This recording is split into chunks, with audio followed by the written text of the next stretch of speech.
I used to go to New York, they called me Buck Rogers and Flash Gordon. It was 1950. The space age was nowhere in sight. So I'd meet a bunch of ballet dancers or surgeons or lawyers, and they'd say, "Hi, Buck Rogers. Hi, Flash Gordon." So I went around one night in New York in 1950 or 51, and I had a little pad and pencil with me, and I said, "Sir, your name and phone number, please. And ma'am, your name and phone number. And sir, yours, please." And they said, "Why are you taking our phone numbers and names?" I said, "Because the night we landed on the moon, you're going to get called." And the night we landed on the moon, I made 3 phone calls to 3 of these people. And when they answered, I said, "Stupid son of a bitch," and hung up. Comeuppance time. But that's a long time ago.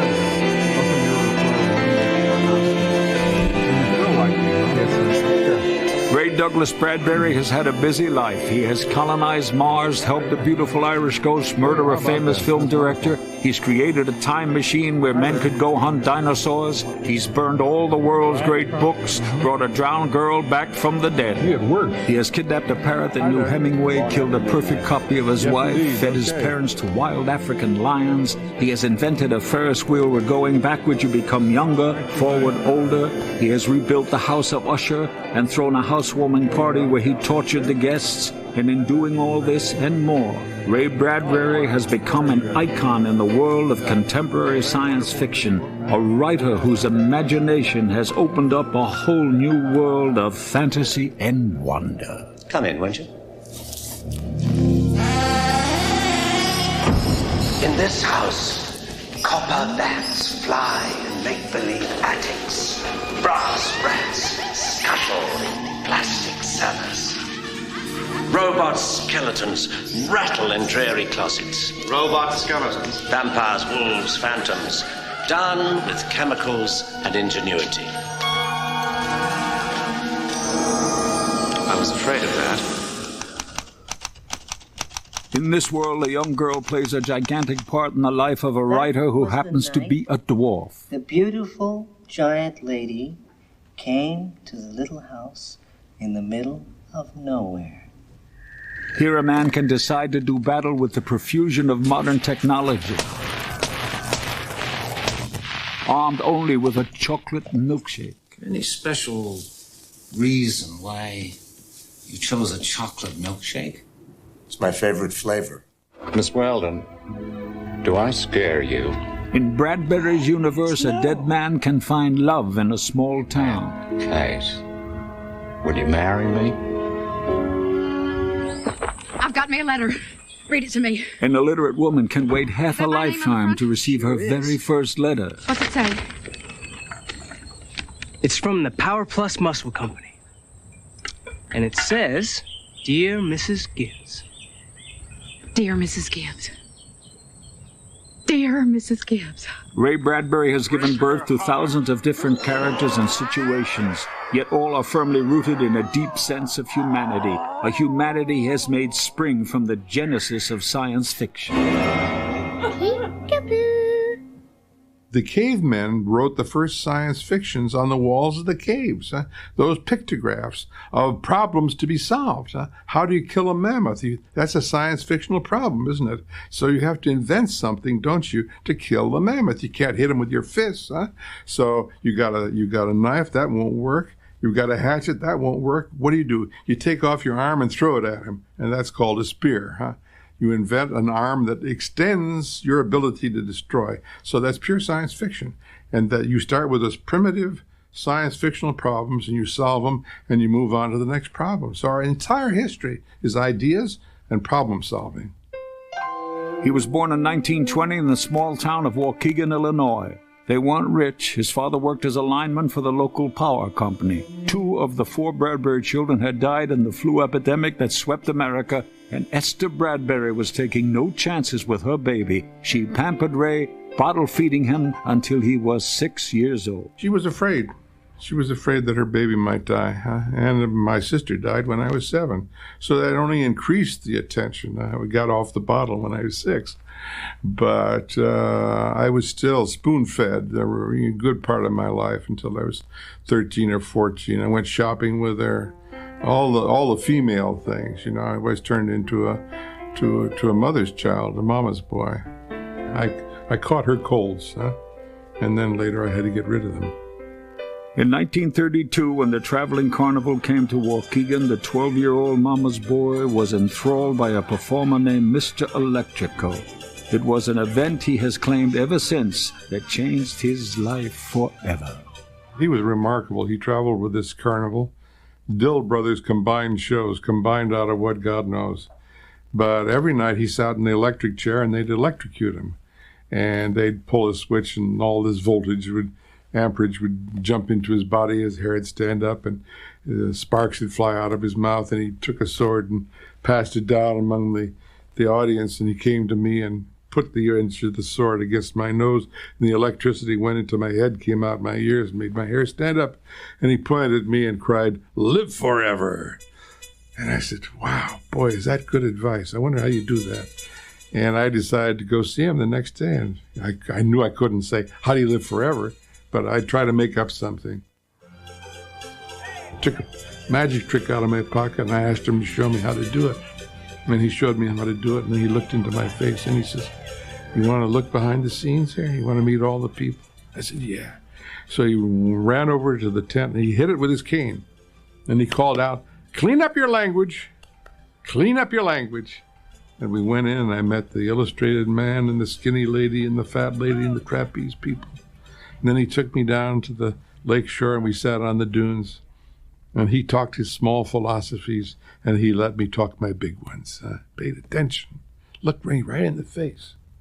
And finally, during the discussion, he said, "You know, we've met before." I said, "Oh, no, sir, this is the first time I've ever talked to you."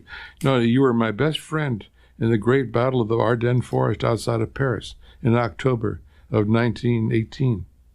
And you were wounded and you died in my arms. And now here you are back in the world with a new name, a new face. But the soul shining out of your eyes is the soul of my friends. Welcome back to the world." This is incredible. Why did he do that? Why did he do that, huh? It must have been my love, my ardent pursuit of life that showed in my face. It had to be that. That's the only thing I can think of, that it showed that I really cared about him and magic and living forever. I never asked him the question directly, but he gave me the gift. You've already had a life in the past, and you've got one in the future. Now go get it. Within 8 weeks, I began to write full time, and I've never stopped in the 62, 63 years since. And that's all Mr. Electrico is catalyst. Couldn't be. Since that conversation with Mr. Electrico, Ray Bradbury's imagination and prose have filled volumes of stories that have amused and scared and entertained generations. There are poems, essays, novels, TV series, movies, comic books. Then here at the Colony Theater in suburban Los Angeles, a new production of 7 one-act plays. It's Grinnell, Iowa. Greentown. The producer who has been trying to come to grips with the world of Ray Bradbury is Barbara Beckley. We start out on the coast of Maine with the foghorn, and then we go to a post-apocalyptic eastern city with Chicago Abyss, and then we're out in space with Kaleidoscope, and then we're on Mars, but are we really, with the third landing? To say nothing of, and that's just the first act, you know.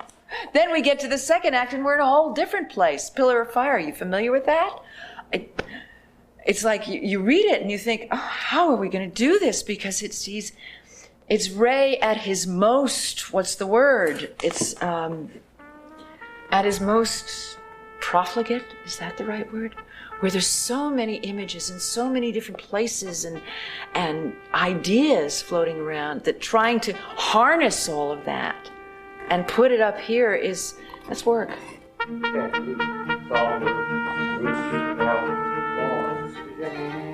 If you're doing an Irish play or an Australian play or whatever, and the actors aren't that familiar with the place at the time, they can go to the library and research it. But if the play is about a society that Ray has imagined that exists 300 years from now, where do you go to research that? You know, you have to kind of figure it out and figure out how to put it up here in theatrical terms. And that's the challenge, and that's what's so exciting about it too, because there's so many possibilities. This is the world Ray Bradbury has created and populated, a world where fantasy is always bordering on reality and reality on fantasy, and no one is really sure what's going to happen next.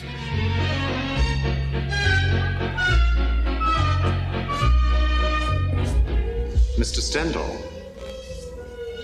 what exactly is going on here? Murder. Murder? Murder most foul.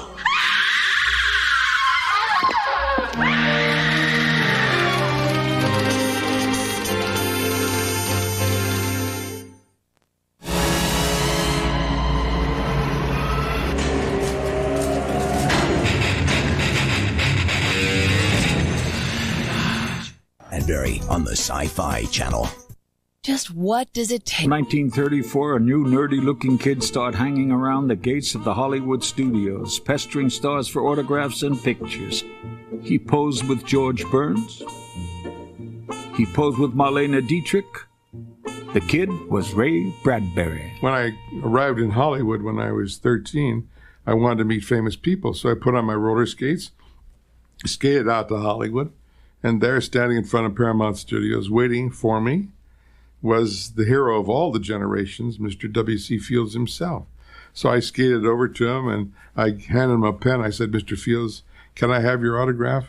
He handed it back and said, "There you are, you little son of a bitch." And that was my invitation into Hollywood. Never saw him again after that, but boy, oh boy, what an encounter. Like thousands of other families struggling through the Great Depression, the Bradburys had moved from Illinois to find work in the West. They finally ended up in Los Angeles. But although he would grow up in a big city, it was the romantic vision of small-town America that stayed and became a constant in the work of the young Bradbury boy. Blackie, you're just in time. We got an apricot pie cooling on the back window. Got lemonade in the fridge. Got a band concert tonight. Fireworks at 9.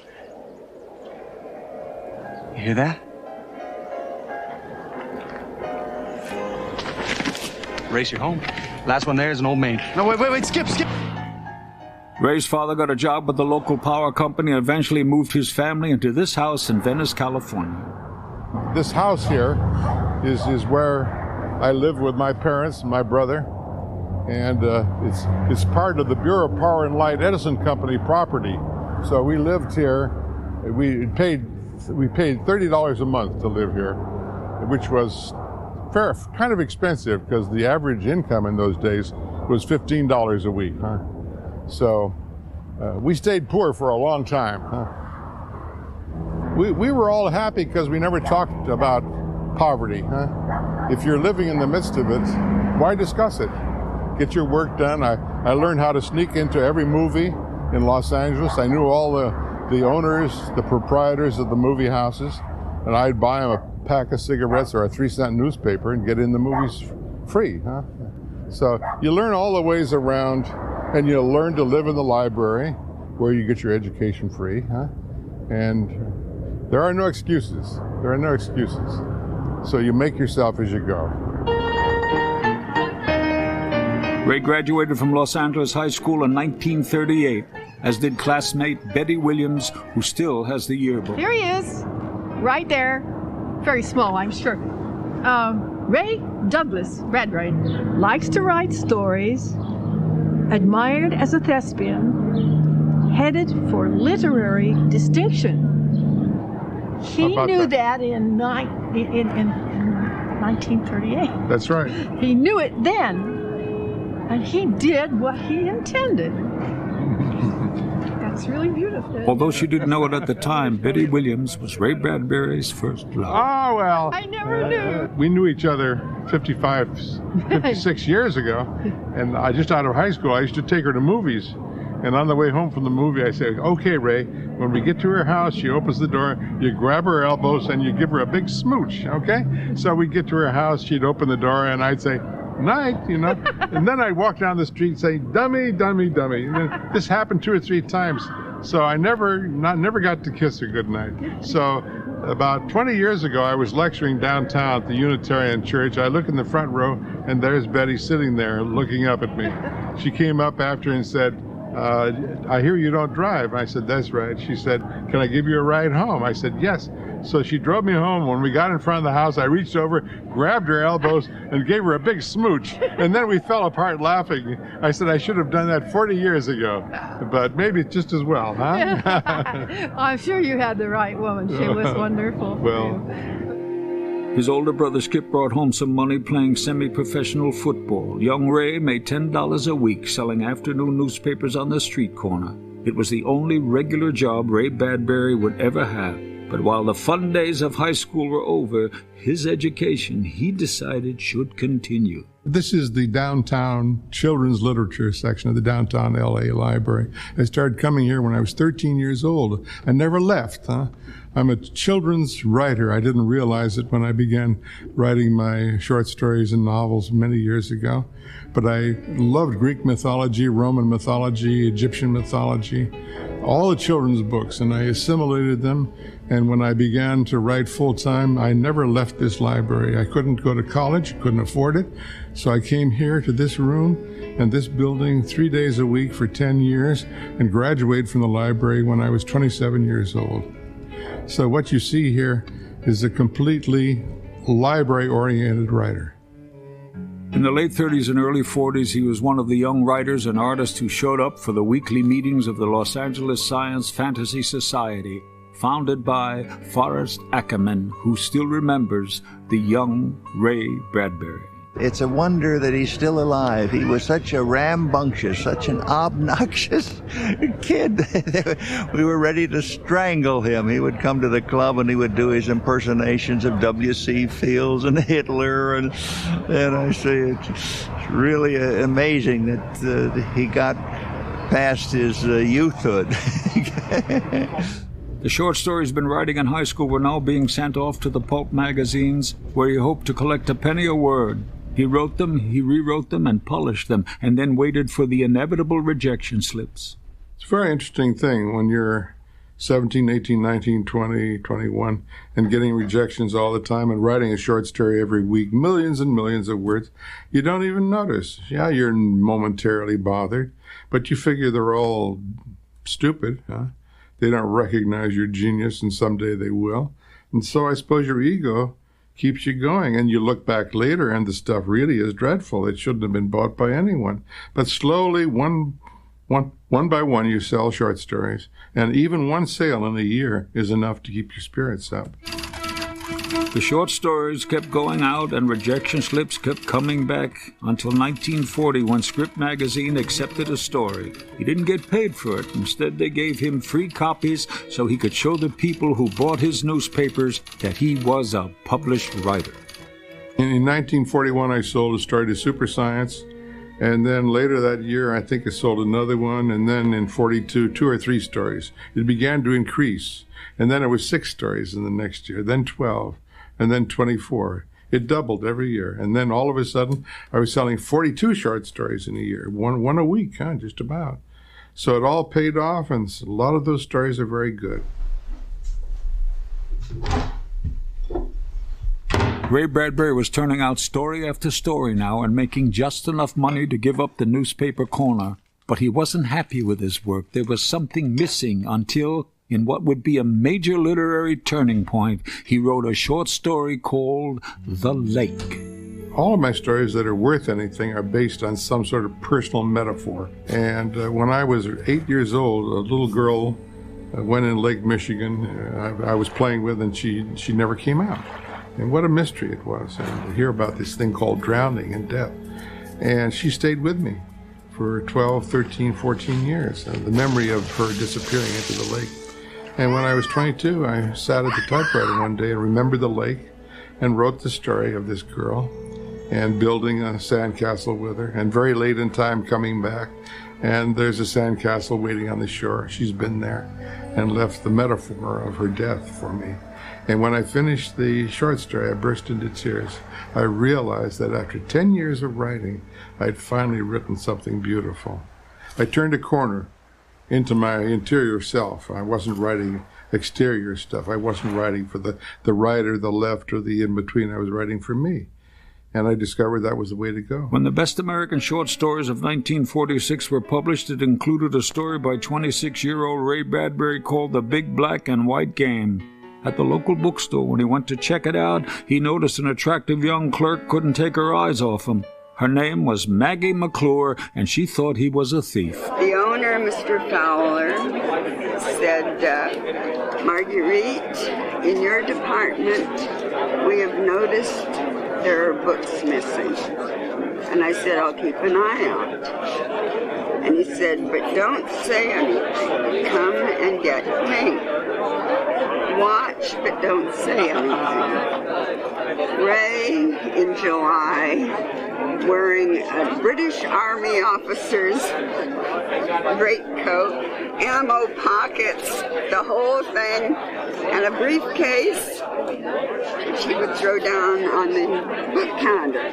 I thought, ammo pockets, inside deep pockets, outside deep pockets, and a briefcase. This has got to be the one. And they thought maybe I had a secret flap there to grab books with. Well, it wasn't true, but she kept an eye on me, and then I kept an eye on her, and next thing you know, we're engaged.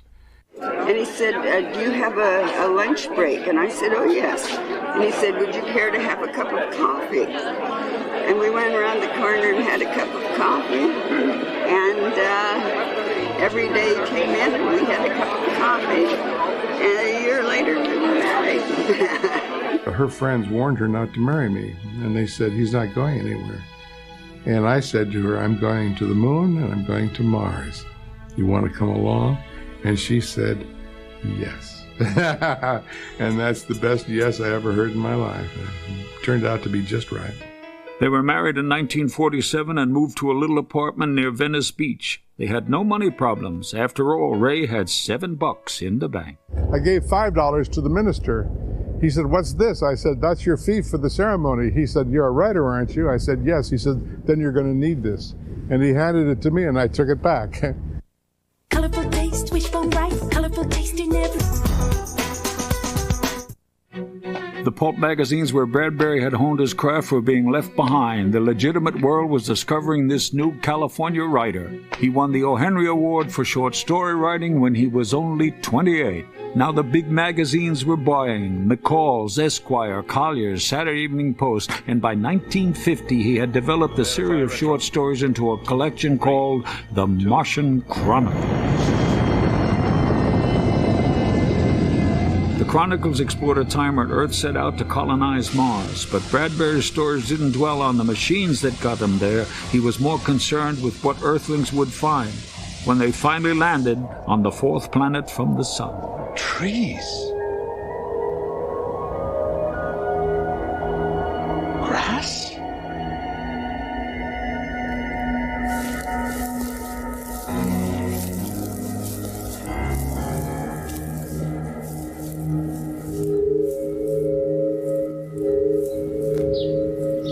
Birds, roosters, trees. Can't be. Hey, hold on. My God, that can't be. On Bradbury's Mars, strange and terrifying things would happen. But as with all great science fiction, what if the Martians knew we were coming? There would always be a plausible explanation. How would they prepare for our arrival? For our invasion, as they might say it. How? Telepathy? Hypnosis? Suppose the Martians could borrow our thoughts, our feelings, our memories, and use them as weapons against us with telepathy and hypnosis. My God, they could become our aunts and uncles, mothers and fathers. Then all of the people in this town are Martians disguised as Earth people. What about me, Blackie? You're not my brother. That's right. I'm a beast. I'm a monster. And I'm gonna kill you in your sleep. Where you going, Blackie? As well as colonizing Mars, Bradbury was turning out other work that would eventually make him famous. He wrote The Illustrated Man in 1951, and in 1952 was again in the anthology of Best American Short Stories. Ray and Maggie had 2 of their 4 daughters by now, and he needed a quiet place to work. He found it in the basement of the UCLA library, where they rented typewriters for $0.10 a half hour. It was here he spent $9.80 writing his first novel, Fahrenheit 451. I didn't even try to write novels until very late in time. I was in my early 30s when I finally wrote Fahrenheit, and I did it first as a novella, 25,000 words long, which I wrote in 9 days. It's easy to do that when you're excited. And I had an idea, the metaphor was so powerful, of burning books instead of putting out fires. So you reverse the role of the fireman. Once you get that idea, it's terrific, huh? And I wrote the book in the library at UCLA downstairs in the typing room, which means that every half hour or so, I'd run upstairs and touch the books and open the books and smell the books and read the books and find all kinds of things that I'd never seen before. And then I'd take those books down and I'd quote from them in the body of the novel. So I sort of blundered into the longer form gradually. And 2 years later, I added another 25,000 words to Fahrenheit, and I had a 50,000-word novel at long last, my very first one. But I just didn't know how to create something large, and I had to learn how to emotionally allow my characters to flesh out the thing. You can't structure it ahead. There are a lot of people think you can plot a novel. You can't. You have to let people live. And if they lead big lives, you've got a novel. If they lead small ones, you got a short story.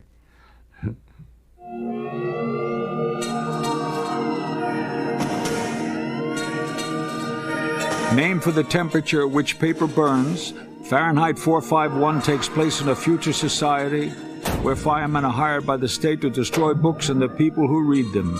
The danger of totalitarian states would become a theme in Ray Bradbury's work, and he would return to it often, issuing his own early warnings against the politically correct. And all the tales of fantasy and horror in the future, all burned heartlessly.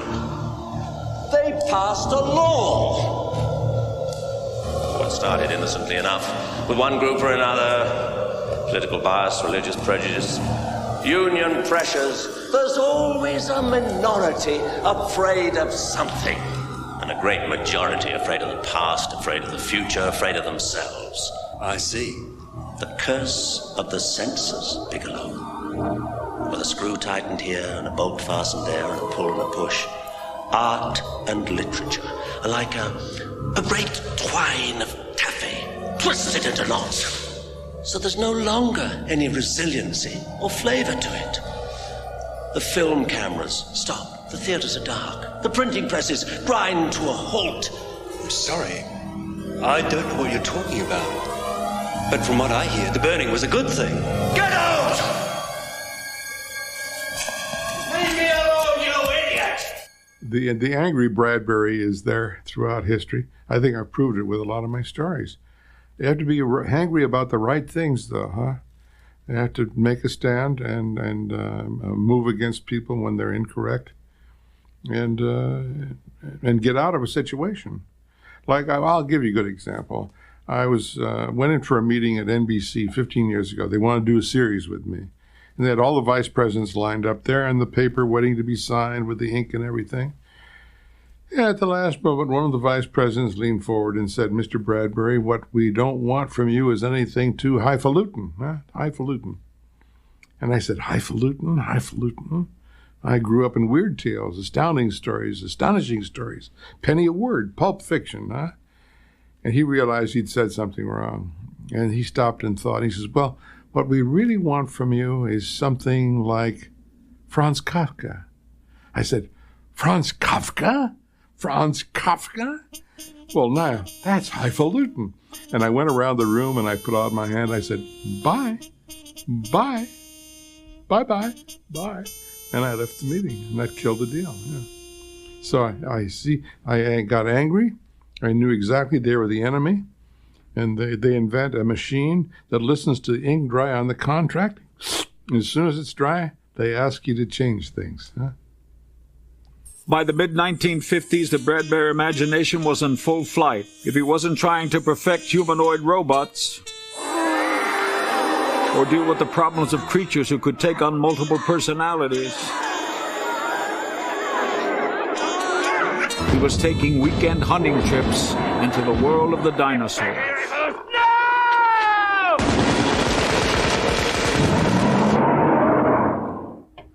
The magazines were clamoring for his work when he got a call from movie director John Huston.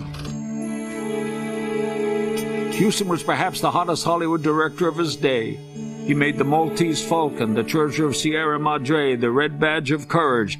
He just finished The African Queen, and fresh from Bogart and Hepburn and Africa, he called 33-year-old Ray Bradbury over to his hotel in Los Angeles. He took me in and sat me down, put a drink in my hand, and stood over me and looked down at me and said, well, Ray, what are you doing during the next year?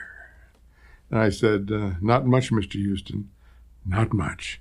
He said, well, tell you what, Ray, how'd you like to come, live in Ireland, and write the screenplay of Moby Dick?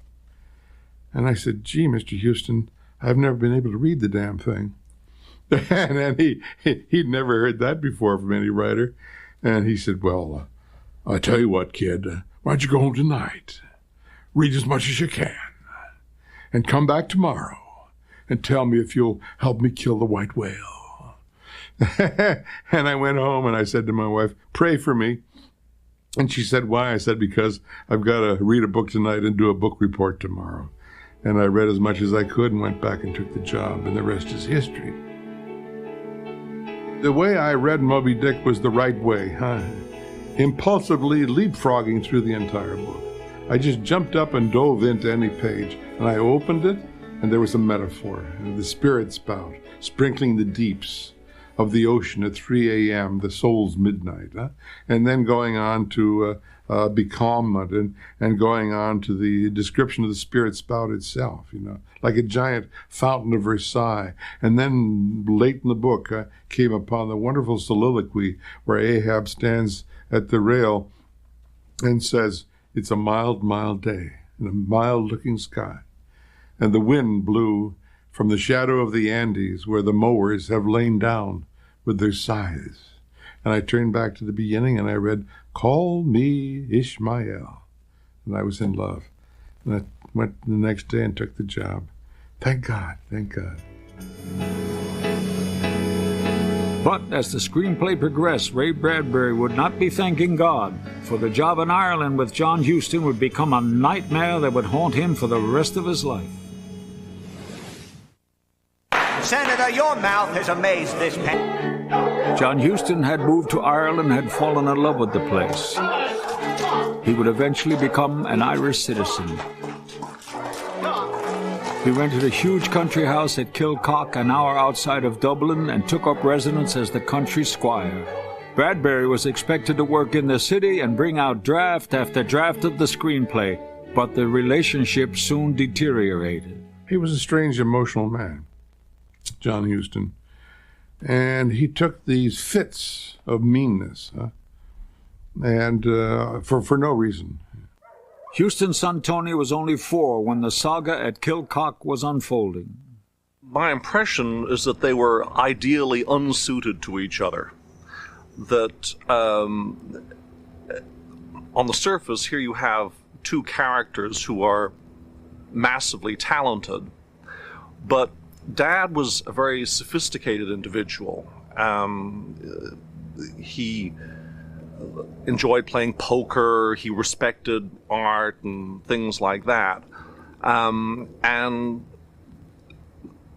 without knowing Mr. Bradbury, the impression I formed is that he has a kind of basic innocence. And as soon as Dad spotted this, of course, he became Dad's mug. Especially when he realized that Mr. Bradbury was very suggestible. I remember having lunch with him one day with two strangers, two reporters from London. And all of a sudden, in the middle of lunch, John looks down and cutting his steak, and he says, "You know, I really don't feel that my young friend here, Ray Bradbury, has his heart in writing the screenplay of Moby Dick." Well, you know, I put down my knife and fork. My stomach froze. I couldn't eat anything, couldn't drink, sat there for the whole lunch. And we went back to the hotel, and when we got up to the room for a meeting, John looked at me and says, "What's wrong, Ray?" I said, "What's wrong? Did you hear yourself at lunch? You hear what you said? That I don't care? That I'm not giving my heart and soul for this project? How could you say that? I'd kill for this project. I'm proud to be here working for you in Melville." Oh, Ray, that was a joke. That was a joke, Ray." And he ran forward and embraced me, and I burst into tears. And I said, "Don't do it again. You know, I can't stand it." It was like a bad marriage, you know. I was his wife, and he's burping me, He's burping me. And then we make up, and a couple days go by, and he do something the same way. So very strange, very sad. Dad hated bores. He also said that, you know, Bradbury spoke in nothing but cliches. And this to Dad would, I can just see him now just wincing. And that, out of that wincing would come the desire to stick his finger in the wound and get a little malicious, maybe. By the time the screenplay was finished, so was the relationship between Ray Bradbury and John Huston. I have nightmares. For years after that, he showed up at the house in the middle of the nightmare, and there'd be a rapping on the door, and I'd get out of the bed and I'd run down the front door, open it, and John Huston would be standing there with a snorkel outfit and the glass over his eyes and the oxygen tanks and a spear and a sword, you know, and he'd say, "Oh, come on, Ray, I'm going to take you down the ocean and teach you how to snorkel." I said, "No, John, I don't want to do it." "No, don't be a coward, Ray. Don't be yellow. We're going to go down the ocean, and I'm going to teach you how to snorkel." And he takes me down, and he drowns me, and then I wake up. That's the nightmare that went on in my life for the next several years after the premiere.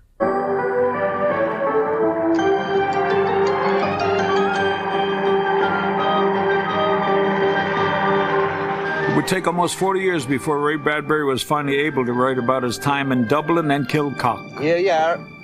But when he did, he produced a full-length novel called Green Passage, White Whale, and inside the novel, a short story, The Banshee. God be with you, but I must be with someone. Might as well be you.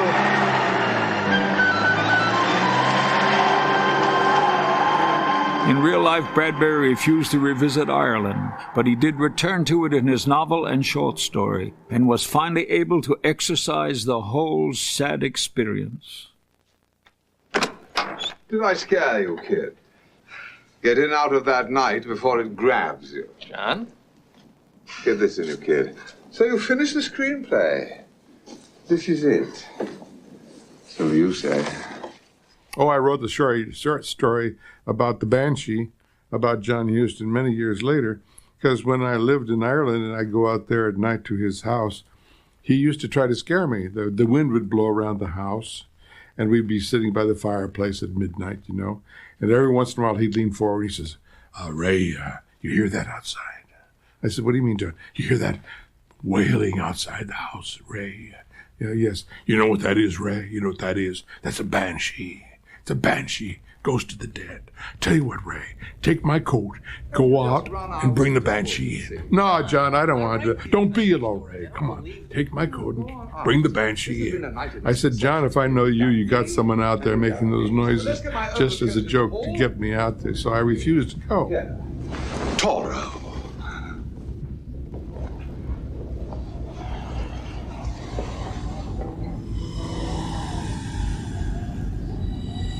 It's waiting. Get out there. Run for the team.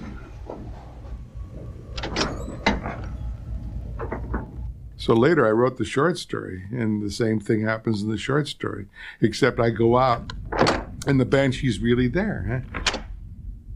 Don't be yellow, kid!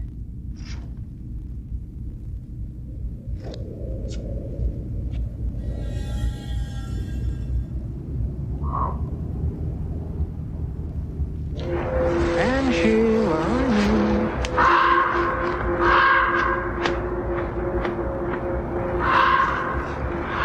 It's far enough. And she talks to me, and it's one of his women that he hurt in another time when he had another character with another name 200 years before. A man similar to John Huston created trouble with all these women and hurt them terribly and left them. And so she says, send him out to me. I said, what will you do with him? She said, I'll lay down with him and never get up again. And so I go in the house, and John, who sent me out on a joke, he says, well, how was it, kid? And I said, she's out there, John. He says, what do you mean? He says, she's out there, the most beautiful woman I've ever seen. There's only one problem. What's that, kid? She's dead. She's been dead a long time, but she wants you to come out. She's beautiful. Young, you say, and beautiful, and out there right now. Put your coat on. It's a cold night.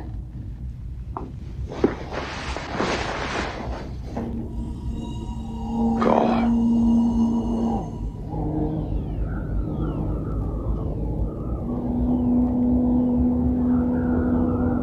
She's really there.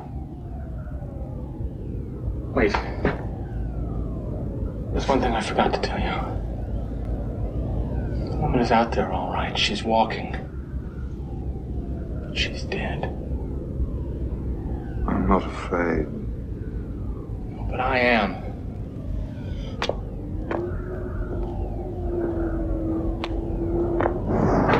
And he goes out, and the banshee gets him. Nice story, huh? Comeuppance time. Mark Hamill and Ray Don Chong star in a Sci-Fi Channel premiere feature.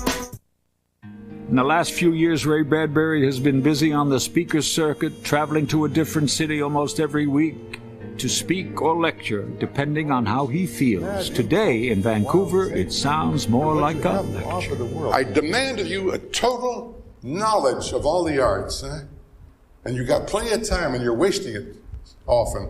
You go have lunch with people who bore the out of you, huh? Cut it out. Cut out the lunches, huh? Great speech, Mr. Bradbury. Thank you, thank you. I enjoy your work very much. Thank you so much. Wherever he goes, his popularity is immense, but even with a heavy lecture schedule, he still writes every day. He's currently working on 2 screenplays, a new book of essays, 6 or 7 short stories, and 2 new plays. Something to think about as he faces his 75th birthday. This is my 75th birthday week, and when you turn 75, you get philosophical, at least for an hour. And the constant feeling I have is I'm glad to be inside here with that other person. There's a guy named Ray Bradbury out there in the world somewhere, and I suddenly realize I'm him, huh? But they're the 2 halves of me, the half that creates and the half that watches. And the muse talks to me in the morning, and I obey and get up and do what it wants. And this is a development of maybe the last 35 years. It didn't happen to me when I was a teenager. I was too young. But I've learned to respect these inspirations that come, and don't argue with them, just get it done. So I'm lodged in here and feel fortunate that God gave me the genetics and that I had enough sense to use them. The God-given gift and the sense to use it has led to a host of honors. The O. Henry Memorial, the Benjamin Franklin Award, the Grand Masters Award from the Science Fiction Writers of America. But there still is in the quiet moments a head-shaking disbelief, still a bewilderment that the kid from Waukegan, Illinois, has earned a place as a fixture in contemporary American literature. It's a bewilderment that every so often still keeps Ray Bradbury awake and writing. People come up to me and tell me I'm a darn good writer, and that's good. Huh? I hope I will be forgiven for an act of terrible ego, but often nights when I can't sleep, I'll get up in the middle of the night. I wander down the living room. I got all my books lined up there. I'll just take one off the shelf for the hell of it and open it in the middle and begin to read. And God, it's good stuff. Huh? It is very good stuff. I'm very proud because my intuition is there, you see. There's nothing mechanical. And I'm so proud I follow the middle way instead of the commercial way or the political way. And I read that and tears come to my eyes because I know that I've done something right.